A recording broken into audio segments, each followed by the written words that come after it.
Welcome to the NATO Public Forum. My name is Kristine and I'm a Managing Director at the German Marshall Fund. We're here today with Representative Gerald Connolly, Congressman and President of the NATO Parliamentary Assembly, to talk about why NATO matters beyond the NAC table and for very important voices across the alliance.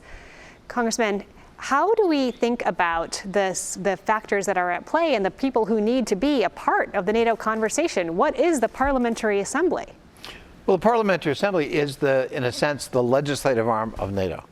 And it's, I like to say, it's the messy part of NATO. But what I mean by that is, unlike NATO meetings in Brussels, where you'll get, say, 32 defense ministers, when we meet, we get 300 parliamentarians, and they're from all different parties. They're not just the governing party. So we have to forge a consensus with a very disparate and diverse group of elected officials in North America and Europe. And that's kind of thrilling and also terrifying at the same time. But the good news is we've been able to do that. We've been able to forge a consensus around Ukraine, forge a consensus around democratic shared values. And I think that's very meaningful. And frankly, out of our ranks come defense ministers and foreign ministers and even prime ministers. And so how many people do you have in Washington for the NATO summit? Is this a big turnout? Is this a big priority? Do you see that groundswell of interest and compromise here? I would say probably a couple hundred members have been able to attend. We had really good attendance at several of our meetings. We had the summit of the speakers of all 32 parliaments who are members of NATO. And I don't think we've ever done that before. And that was really something special. We hosted in the House of Representatives. For NATO's 75th birthday, that is in many ways an excellent birthday present for the alliance. Yes, and we're still growing. And I like to say, there's no line to get into Vladimir Putin's club. There is a line to get into ours, and there's a reason for that. So what about our club? What are the things that NATO should be working on that NATO isn't? What is NATO about right now? So for me, we need to actually operationalize our verbal commitment, which was enshrined in our original charter 75 years ago, to shared democratic values. You got to move from verbal assent to that to operational, functional commitment. And God knows we need it if you look at the world we live in, right? So we need an actual center. We need to create architecture in NATO itself to advocate for, be a resource for, defend democratic shared values, democratic norms, democratic forms of government. There are NATO members who can use that and take advantage of that. There are partners we've got all over the world who should and could use that. And then there are putative would-be members like Georgia, Moldova, Bosnia-Herzegovina, and of course Ukraine, who also could avail themselves of that as a resource. So I think it's long past time, after 75 years, that we actually create that architecture within NATO headquarters itself. And the terms we think about for this, democratic resilience, you have proposed a Center for Democratic Resilience. What does resilience mean for those who are watching? What does it mean to have resilience of democracy? Democracy people more or less understand. What does it mean to make it more resilient? Well, I think resilience can be, an all-encompassing term. I guess for my purposes, it is a democratic function that is able to defend itself with alacrity, define itself in a meaningful way for the public to want to support, to be able to point to results, and in a sense to also fight back. When we think of resilience today, we've got to think about it in the context of cyber attacks from Russia and China and Iran and North Korea.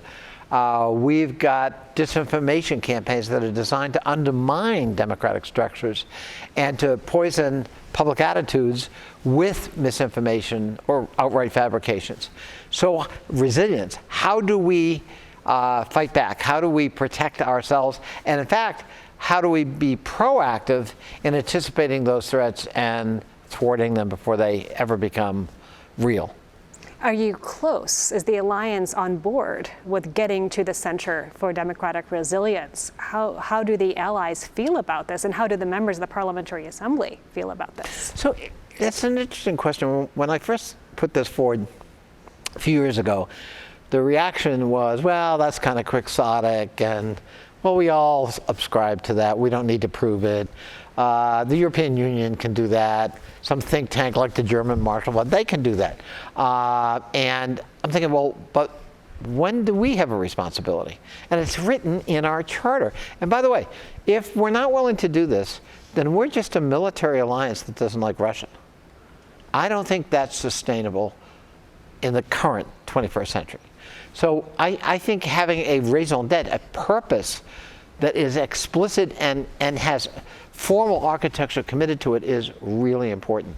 So we began with this quixotic enterprise, and the good news for us was that it really resonated in the Parliamentary Assembly, and it essentially got a unanimous vote to support this idea and put it forward to the North Atlantic Council and to the NATO governing body. And when we started debating it at the North Atlantic Council, where all the ambassadors to NATO were present, essentially we started winning advocates. And pretty soon the American ambassador endorsed it quite forcefully. And we had, ambassadors like Norway and other countries as well. And suddenly we got, 20 ambassadors, and then we got 25. And I'm pleased to say right now we are at 31 of 32. There's only one holdout in NATO against this idea of creating a formal Center for Democratic Resilience. That's tremendous progress. And it's great progress, but we can't let one nation block what has almost universal support. And essentially, this is not a nice thing to do. To me, this is an integral part of our mission. Absolutely. Other things in the mission. We're here in Washington, and Ukraine is on a lot of people's minds with the attacks in Kiev earlier this week, attacks on the Children's Hospital. Why is Ukraine so important? Why is it important for you? Why is it important for the alliance? And how do parliamentarians broadly feel about this? So to me, this is an essential dialectic, right? This is a clash between two fundamentally antithetical philosophies of government and freedom. We've demonstrated the potency of our version of autonomy and freedom, and it is expansive, it is expressive, it enables and empowers individual autonomy as well as societal, collective exercises of free will. The antithesis is Vladimir Putin. It is the suppression of the human spirit, artistically, culturally, economically, religiously, politically, you name it. By definition, it's in the DNA of authoritarian and fascist forms of government and philosophies to actually suppress that because it's dangerous and threatening and they're insecure. We're the opposite. We'll take our chances on expanding your freedom. And so being guardians of that philosophy and that form of government, which I believe is on the ascendancy, not on the decline, makes the stakes in this battle in Ukraine very high. It's so much more than a battle about sovereignty, though it is that. And it's so much more than a battle about territorial expansion or retention, though it is that. It is about this clash, this fundamental clash between two very different philosophies of, I think, human nature but certainly governance and societal structures that allow for you and me to flourish or not. And so I think the stakes are very high, and NATO absolutely has to be in this effort and this endeavor.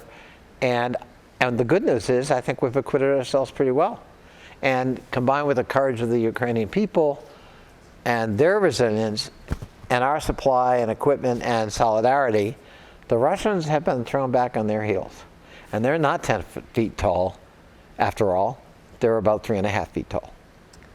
Thank you for that explanation. I think what you are showing us is the societal view, the parliamentary view, NATO not only being about what air defense systems NATO has, as important as that is, but NATO being about the values it represents, the commitments we make to each other, and how we make sure that Ukraine can grow into part of that. That's right. In the future is really remarkable. And thank you for putting attention on that.